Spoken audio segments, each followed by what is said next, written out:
Hey everyone, today we're going to take a look at Nvidia.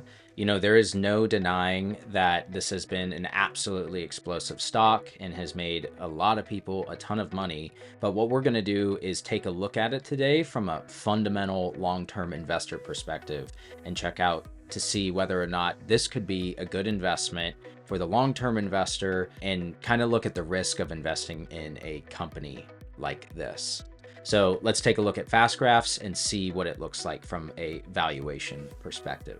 So taking a look at fast graphs, what I am plotting here is the weekly closing stock price of Nvidia, which is this black line.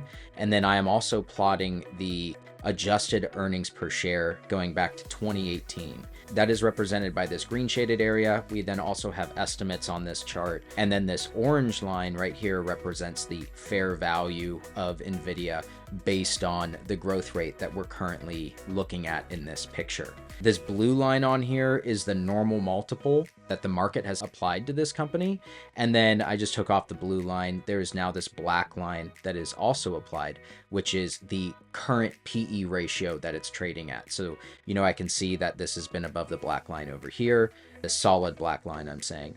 This has been above the black line over here, so it's well above the 47.49 PE ratio that Nvidia is trading at. So this lets us see when it's traded at this valuation historically.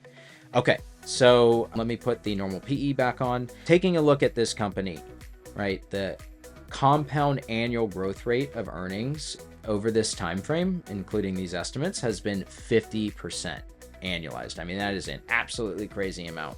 We saw a 288% growth here, 131% growth in 2025. And then through 2026, analysts currently are expecting a 45% growth rate in adjusted EPS. We can also take a look at operating cash flow. Recently, operating cash flow has exploded for Nvidia. This is all reasons why this company is valued so high. Then we're also going to take a look at some margins here in a minute. Free cash flow has exploded and it's actually paced relatively close to operating cash flow. We'll take a look at that in a minute. And then finally, the other one that we're going to look at is sales. Sales have also exploded, 41% compound annual growth rate over this time period. Now, from a sales perspective, they're definitely one of the higher valuations in its recent history. But from an earnings and operating cash flow standpoint, it's definitely valued kind of in line with what the market has valued it at. So there's definitely been some higher valuations on operating cash flow, which is what we're looking at. We are at a relatively high valuation right now, but with the growth that we're expecting, which we're going to take a look at here in just a little bit, there can still be some potential high rate of returns for an investment in this stock. But that doesn't mean there's any risk. That there's no risk. Could be quite a bit with a company like this, but high risk, high reward. Now, let's take a look at some of these numbers. And what we're going to take a look at is the margins. So the margins for Nvidia have absolutely been exploding. Compound annual growth rate on the growth margin has been 3%. Net margin has been 15.28%. So we can see net margin has grown from 13.47% all the way to 55%. So this company is becoming extremely efficient in their earnings. They are turning most of their sales into net earnings, 55% of it. And we had a little hiccup here in 2003. They missed estimates during this time period. It was definitely a down year in earnings and everything for the company, but it's exploded and recovered since then. The other one that I want to take a look at is free cash flow to operating cash flow. So this chart right here is showing the net operating cash flow and free cash flow per share. So it's almost a 1-to-1. I mean, their CAPEX is virtually non-existent from the amount of money that the company is actually generating in cash. So not only do they have a ton of operating cash flow, they're generating a ridiculous amount of cash. They are spending some on CAPEX, but their free cash flow is significant. We can also see that over here on the financial statements. If we take a look at the cash flow statement, their net operating cash flow is 64 billion, grew from 28 billion and then 5 billion in 2003. So, just explosive growth. And then they've significantly outpaced their CAPEX. So they are generating an insane amount of cash, having a ton of cash left over, and not needing to spend much on the company itself. Let's just take a look at the cash and cash investments and short-term investments. So yeah, I mean, their cash is just blowing up on their balance sheet. This is a very cash-rich company. Cash is king, and there's just no denying it. I mean, it's obvious as to why this company is a $4 trillion market cap. It's insane, but it's there's a reason to why it is valued so high. This isn't just complete speculative growth that we've seen in companies like Tesla recently and so forth, but this is an actual company that is providing for its shareholders. Now, I want to take a minute and take a look at the forecasting. Now, these estimates right now, they're expected to only grow, and I say only grow, they're expected to only grow operating cash flow by 28% for the next few years. This is compound annual growth rate out to 2028, right? And their operating cash flow estimates, they've been raising them through 2027. It started 6 months ago at 516, now then up to 543, 549, and it's maintained at 549. So those have been increasing. We've seen a little decrease out to 2028. It started at 669, then down to 642, and then now 639, but nothing substantial. These analysts are still expecting a ton of long-term growth in this company. One other thing to take a look at is the analyst scorecard that this provides. So what the analyst scorecard is showing is these are the long-term estimates of the company, actually. So these estimates right here are held 1 year in advance. This isn't just like the analysts can make a change the day before earnings come out. They can lower or raise their estimates, and that way there's, they hit. But what we're doing with this is actually holding it 1 year out in advance and 2 years out in advance. So the long-term predictability of this company from these analysts. And as we can see on the 1 year, I mean, Nvidia has blown past expectations every time. Analysts in 2002, for example, were expecting 30 cents 1 year in advance we're looking at operating cash flow.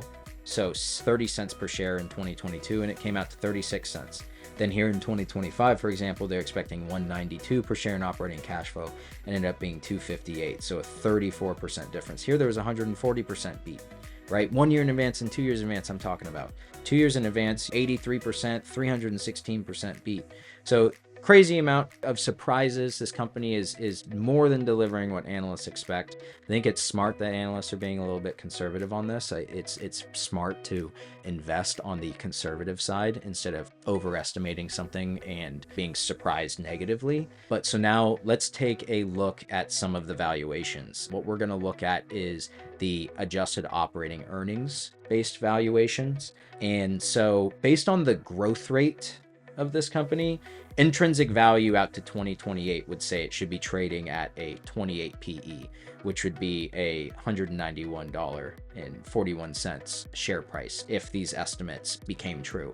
Now that would only return you 3.98% compound annual growth, but I think that's a way too conservative of an estimate for a company like this. What we're actually going to do is take a look at the normal multiple and look at what this normal multiple has been for a company like this. So the 20-year normal multiple is a 35, 34. So, they've never really been around that 28.15 PE ratio mark. So that's a little too conservative, I would say.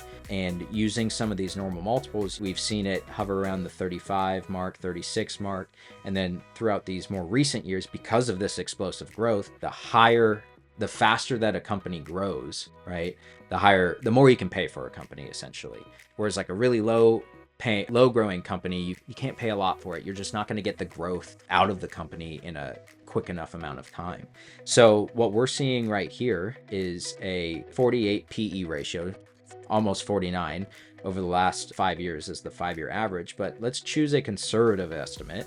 If we choose like a 35.32 PE ratio and these estimates come true, I mean, you could still be looking at a 13.86% annualized rate of return in Nvidia. I mean, that's a phenomenal rate of return annually. Now, you're not necessarily going to participate in the full growth of the company at 28% if it were to fall from a 47 down to a 35%.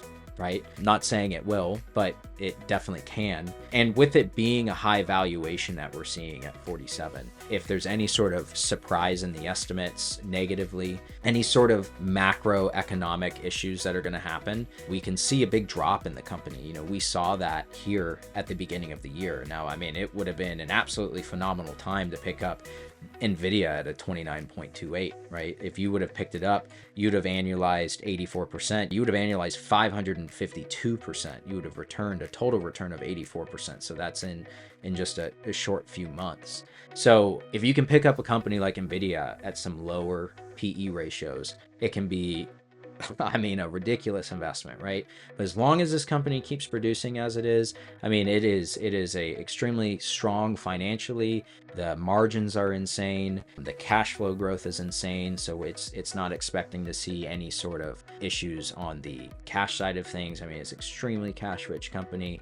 As long as the growth rate is going to be maintaining and they can keep up with what analysts are expecting or even surprise analysts, then we can see some great growth in this company. But if it starts to falter at all, that's where the risk comes in. If it starts to falter at these high valuations, you can see some huge drops. So like if it fell down to a 28 PE or even a 22 PE ratio, I mean, you could be losing money. This is dead money over years, and it can all happen all at one time. So that's the thing about investing in a growth stock like this, is it's high risk, high reward. You can definitely make a lot of money in it, but I definitely wouldn't be putting money into this if I'm like, you know, someone who is going to be needing their retirement soon. This is definitely a growth play and potentially a long-term play. There's some volatility in this stock. There's some things like that you need to be careful of. There is high risk in this stock. There isn't zero risk. It's not a for sure investment. I would say something like a Johnson & Johnson would be definitely a way lower risk.